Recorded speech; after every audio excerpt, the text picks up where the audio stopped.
All right, awesome, awesome. All right, cool. Now, with that being said, before I forget,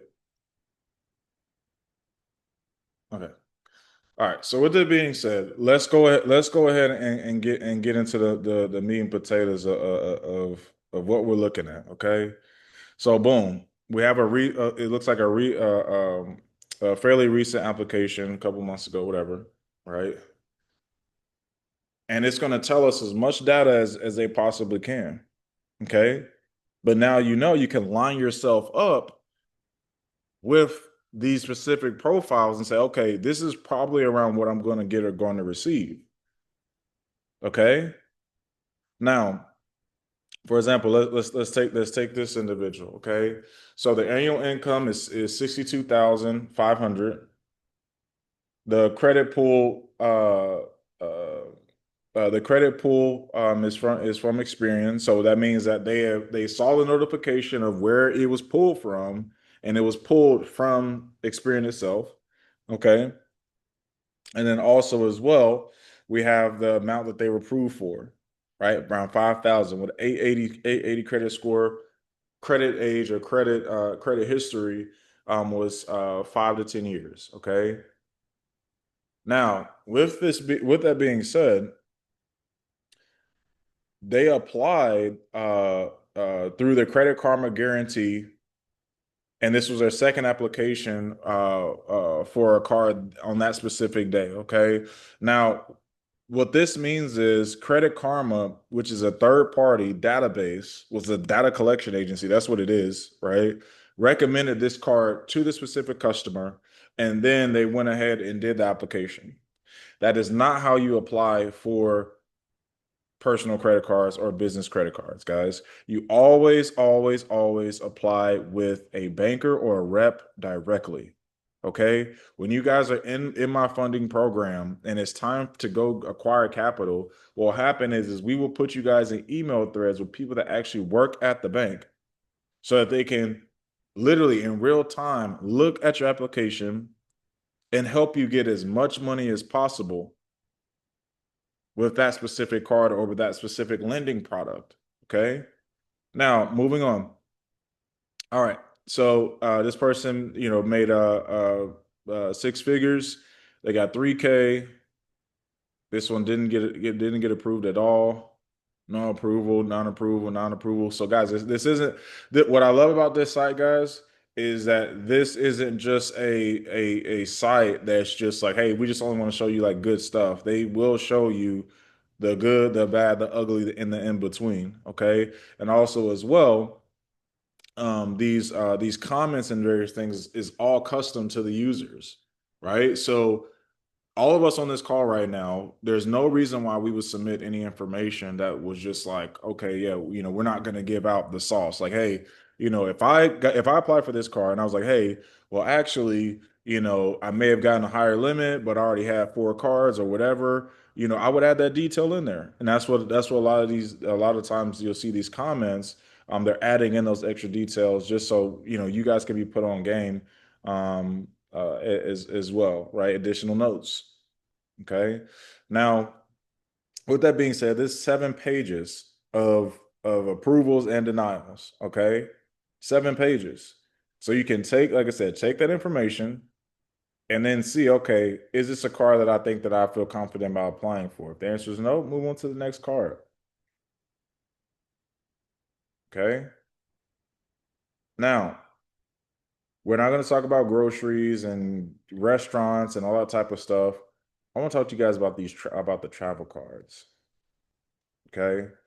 So the majority of travel cards, guys, give out what I would like to call extra spending dollars because they want you guys to travel, right? You guys can't travel with a $500 credit card. Like, I mean, have you tried? It sucks, and you like you're not going to get anywhere, right? So let's just go to American Express Delta.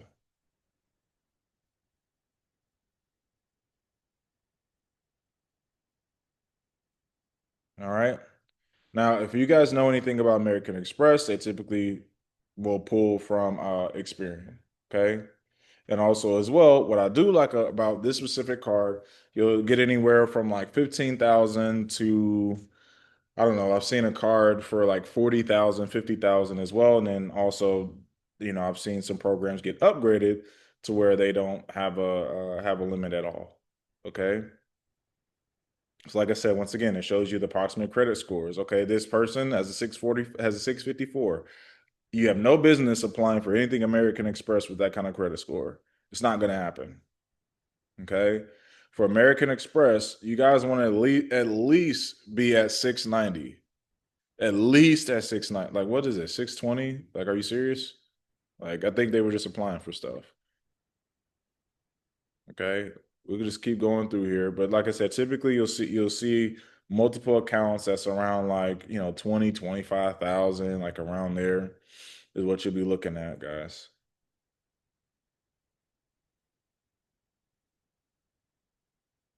Okay. And then I want to point something out as well. So um there's a benefit to memberships when you're flying. Okay. And this is a perfect example. Okay. This individual, right, is right under that threshold really of where you want to be at to get approved for American Express. But they were able to receive a private invitation from Delta because they're a member of Delta. Okay. And they only have 6 months of credit age. So this person, like on the regular, would not get approved for this at all. Now, what happens is Delta and American Express, they have a relationship. Okay. So they pay attention to who's spending what, who's traveling the most, who is spending the most. And typically that will help your chances of getting invited to one of these cards. For example, if you only make $50,000, giving them $8,000 to $10,000 on an American Express card typically won't happen. You need to be at least 65, $75,000 in income is what I would recommend before applying for any American Express card at all. Okay? That's just a rule of thumb. And I'm not saying that, that if you make less than that, that means that you're a bad person or anything like that. I'm just giving it to y'all straight and being honest with you. Don't apply for a American Express credit card until you reach like a certain place, right? And the reason being too is a lot of times they upgrade these cards and you can put you guys in a position where you be ass backwards. They'll put you in these cards where you have unlimited you end up having unlimited what you call it, unlimited lines of credit, right? Or hey, you could just swipe for 20,000 or whatever, but then you can't pay it back because your income doesn't match what they allowed you to use. And I've seen it so many times, guys. I've seen so many times where people have, a decent job and they swipe their card, they go on a trip or whatever the case may be, and they get to doing all this stuff. And then what happens is American Express does what's called a chargeback. Okay. For everybody's taking notes, this is important. A chargeback, right? American Express is known for doing this, where they will give you a 20,000, 15,000, $50,000 line of credit. And then over time, or maybe 6 months later, they require some verification of income or whatever the case may be. And that is only just so that they can have an opportunity to cut your card spending in half or maybe even lower than that. But guess what? That balance that you have on that card is still there. So you then have to figure out how you're going to pay that back because you overspent. That's what I want you guys. That's what I try to get you guys to avoid. Okay. Now, with that being said, I'm gonna give y'all some sauce, some intermediate sauce, real quick when it comes to applying for cards. Okay. So one of the pieces of sauce. or a little bit of ingredients to the sauce that I want to let you guys know is that when you guys are applying for credit cards, you will get a higher approval rate by when you do your application, if you choose the option debt consolidation. I'll say it again. You will get a higher approval chance and possibly even more money by simply putting on your application debt consolidation. Okay. When it says what are the funds being used for and stuff. Okay. This is for business funding as well. So it goes both ways. Okay. Now, when you guys are putting in your rent, okay, keep in mind that this is a debt to income ratio game, guys. If you make 50K a year, but then you put that your rent is $5,000 a month, well, you're $10,000 negative. You're never going to get approved for anything. Okay. And then I don't know why you're living above your means, anyways, but people do it all the time. All right. So just be careful of that. Okay. Rule of thumb, just in general, when you guys are doing applications, just put $1,500 is what you're paying in rent. Guys, there's nobody checking this and pulling up to your house and being like, okay, show me your files and show me your bank account. Let me see what rent payments that you're making. I'm giving you guys sauce to giving you guys advantages in the game so you guys can get what you guys need, whether it's now or in the future. Okay. $1,500 for rent. Okay. Now for the salary side, okay, we want to be anywhere, and I don't care how it happens, but I'm just once again, just being real with you guys. You want to be anywhere from 90,000 to $120,000 a year that you're bringing in as a single person. Yourself, not anybody else, not your boyfriend, husband, wife, anything, just you alone. At the bare minimum, you should be making 90,000 to $120,000 per year. Guys, there's so many ways to do it. You could be working your normal job. Let's say you're I don't know, let's say you're in a healthcare space or you're in a retail space or whatever space that you're in, right? Restaurant business, whatever it is that you're doing, guys, you want to make sure that you have other things going on outside of just the place that you're clocking in at, right? So when I say, oh, you should be making 90K, 120K a year, some people lose their minds. They're like, what? How in the world would I do that? Guys, do you know that you can literally sell maybe 4 to 7 items or broker 4 to 7 different deals and transactions and make up that difference? For example, let's say for our people that are out here in Miami that are going to listen to this, guys, there's people that want to rent out yachts and Airbnbs and chefs and all types of stuff. We're in a tourism place. Like I'm looking out at the ocean right now, and there's boats and jet skis going on everywhere. Why not take 2 minutes, go on Fiverr.com, create a website where you're advertising that, mark your price up $300 to $400, $500 extra, and then go take those images of those boats and different things. You guys obviously have to, join yacht broker chats and stuff like that. You guys can find that on Facebook. Same as any other product, whether it's hair, clothes, jewelry, anything, guys. You guys can go on Facebook right now, and there's a broker group for it where you guys can get it for low and put your extras on top and advertise it in Facebook Marketplace. Okay, so boom, you could do that. You could do that with do that with yachts, or you could also do it with car rentals as well. And it doesn't always have to be luxury, guys. Like everybody is so stuck on like just oh my God, like everything has to be just so luxury, upscale, and I gotta pop my shit, all this stuff. Like, guys, I'm talking about what really makes money. Guys, you could literally go on like I said, you guys can go find a vehicle, or you guys can go on, there's a couple websites out there where you guys can rent Teslas.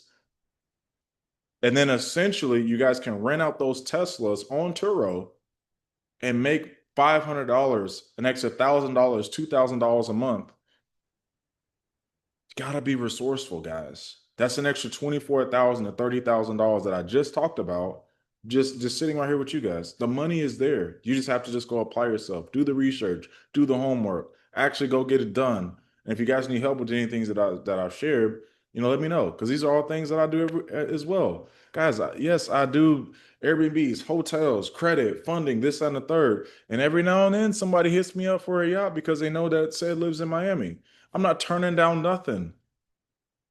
I'm not turning down anything, guys. An extra $1,000, $2,000, $5,000 here and there. Yes, I'll take that. I'm not too good. And that's the problem a lot of the times. We're too good for the small things. We're too good to, this and that. Like, no, guys, there are times where I will literally leave a meeting. I've closed a six-figure deal, wire is hit, great meeting, everything. We're smoking cigars, we're having a good time, whatever.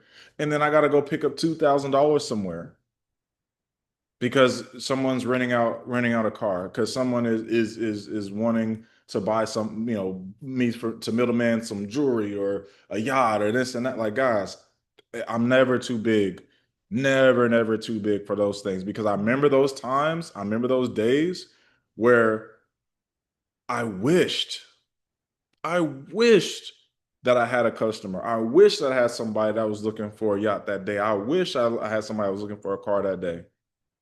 Same mindset. Okay. All right. So as I was sharing, this is a resource. I gave you guys a little bit of sauce about actually filling applications. Now, guess what? Y'all get something special. All right.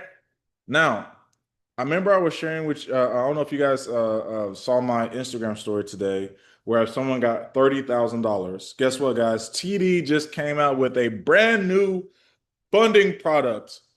Yay! They came out with a brand new funding product, and they're requiring no documentation. Okay? No documentation. It's called the TD Fit Loan, right? TD Fit Loan. Money that's going to be direct deposited into your account. And guys, it's just a pre-qualification. So no hard inquiries at all unless you accept the offer and you accept the money. That is extremely key when it comes to applying for business funding. Guys, do the pre-qualification offers first. This is something I wish that I knew. Okay. Once again, TD Fit Loan. Okay. If you guys need help with that, you already know me. I don't take long. I already got people at TD that we work with that can go ahead and do a little 1-2 for us as well. Okay. So with that being said, when you go on there, remember the notes that I shared with you guys: debt consolidation, 1,500 for rent, at least 90 to 120K is the goal. Okay. If you're not making that right now, that's fine. Put whatever it is that you made for that previous year, because that's where the data comes from anyways, when you guys do your taxes or W-2s or whatever. Okay. All right. Now, like I said, I just wanted to give you guys some sauce today. I hope some of this stuff was helpful. We got a website that we can use. We got a new funding program that's out right now. And guys, it is hitting. Like, it is hitting.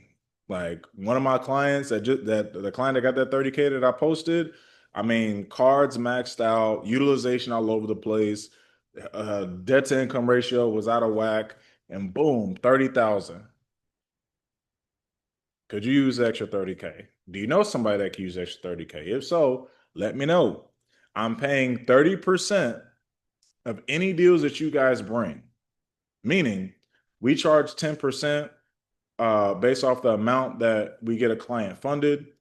We bring that capital in, we take out all the costs necessary, and the profit, 30% of that, you guys will get that.